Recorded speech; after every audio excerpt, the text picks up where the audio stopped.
now cross over to Kajiado County, where the Rural Women Network currently presenting a draft African Leafy Vegetable 2025 to 2050 strategy to the county government of Kajiado. And I can see my colleague Alan Aoko is currently on standby to give us something on that bit. Good afternoon, Alan, and kindly tell us what is going on there.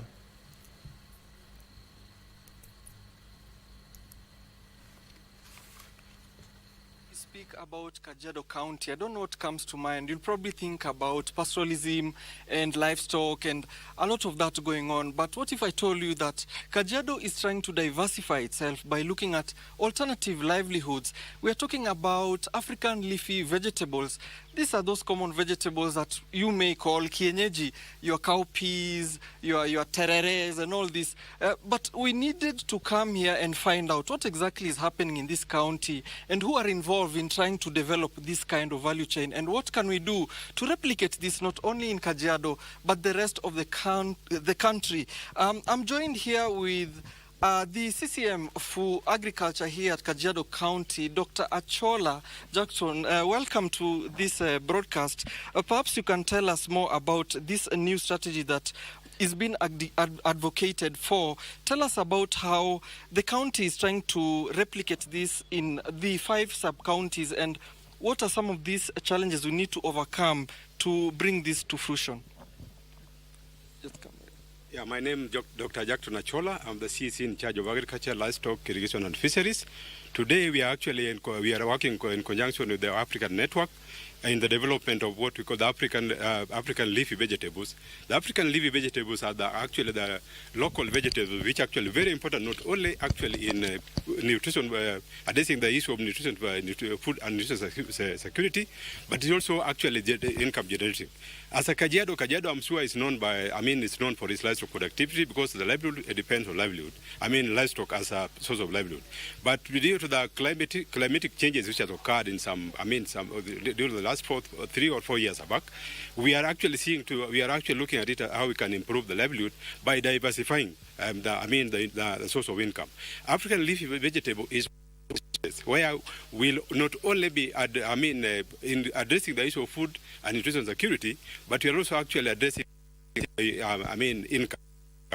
So we are actually here to ensure that we actually, through the processes which have been done, we want to ensure that we actually promote these vegetables through the 5 sub-counties. We have realized that the leafy vegetables not only there is no sub-county in Kajiado County where the leafy vegetable cannot grow.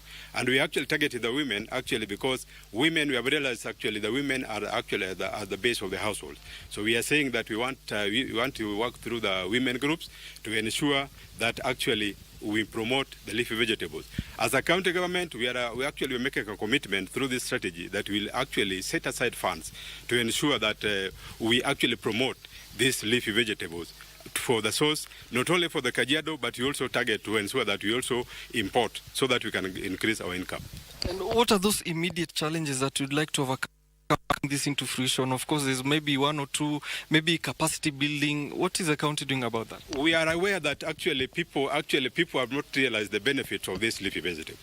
One of the issues where we must start from is sensitization, because people have not known that actually these leafy vegetables, it can also grow in Kajiado, but can also be very nutritious. So we'll have to bring especially the groups, we want to bring the women into groups and ensure that we sensitize them and tell them that this thing is possible, and we'll do all we can through the station services, our staff, to ensure that this information is passed to the groups so that we can actually ensure that we are actually promoting this leafy vegetable.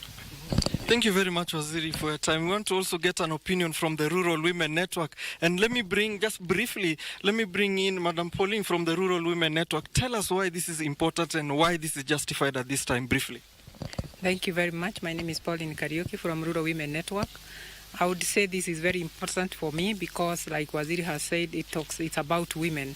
We started this project way back in 2019 with a focus on women, food security and nutrition security, and also focusing on climate smart and conservation agriculture.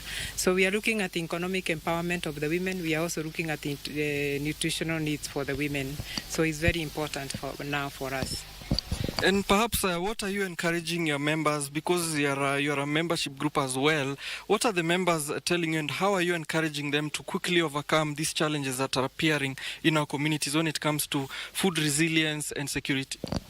We have realized that for us to produce, we need to engage in some climate smart agriculture practices. And the way we have done that is to start climate smart agriculture centers. We call them livelihood running centers. This is where we have the practices in place, and the women run from these centers, and then they replicate at the household level. Right now we have 3 centers, one in Ewasokidong, in Kikonyoki, and Irodokirani. So we are seeing the replication is slow, but we hope it's going to pick up. And this is also helping the women to also be able to learn how to prepare these vegetables so that they are accepted at the family level. Indeed, thank you very much for speaking to us, Troy. We wish we had more time, but that is what we have for you for now. And we hope that this also goes to everyone, that they should diversify their livelihoods. And also you there in studio will not order maybe nyama choma, maybe you diversify to pumpkin leaves or some terere. Thank you, Troy. Back to you. Thank you, Alan. They're actually engaging some members of the Rural Women Network together with the EAE, the CC, the CEC for Kajiado County Agriculture, talking about the Osuga, the Managus, the Mrenda, the Tereres that group has embarked. And not only are they nutritious, they are also profitable as well. More on that bit a little bit later. But